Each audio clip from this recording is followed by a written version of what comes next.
Okay, so this is my second read aloud book lesson. So the book that I chose to do was The Secret Zoo by Chick Bryan. The reason I chose this book is because we needed to choose a mystery book, and it fit the grade level. My grade level that I chose was second grade, and it fit the grade level, and I thought that it had a lot of, what's the word I'm looking for?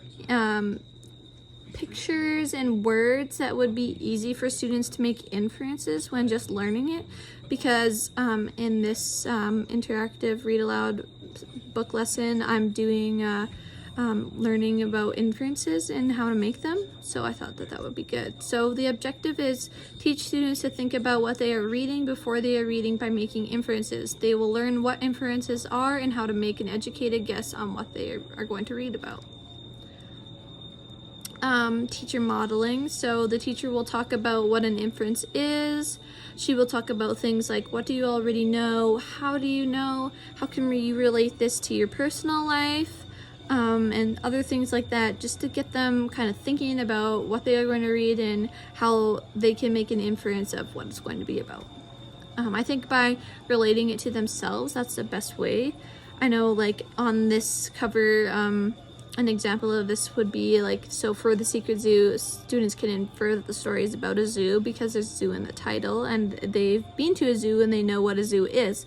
So they're able to infer that because there's zoo animals on the cover and there's zoo in the titles, it's probably going to be about zoo animals. Yeah, and they can connect it to their own life because they may have been to a zoo before. That's what they're going to do in the guided practice, is they're going to discuss with the teacher what their connections are and how they made that connection when we look at the cover.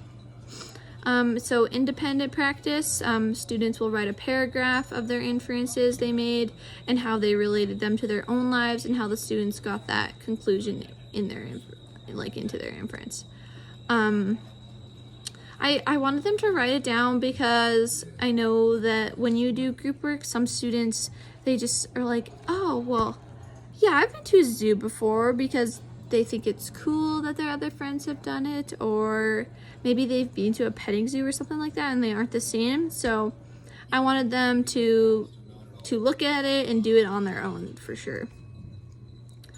So for my wrap-up, students will talk to the class about the inferences they made and those related to their personal lives and what their thought process was to get to those conclusions in their inference. I thought it would be kind of cool at the end of that, in the wrap-up, to see who was the closest, to what the story was about. I thought that would be kind of a fun little competitive thing to add in, and students always like to compete against each other for the most part, especially at that age, I find. So yeah, that's my second part of my interactive book lesson. So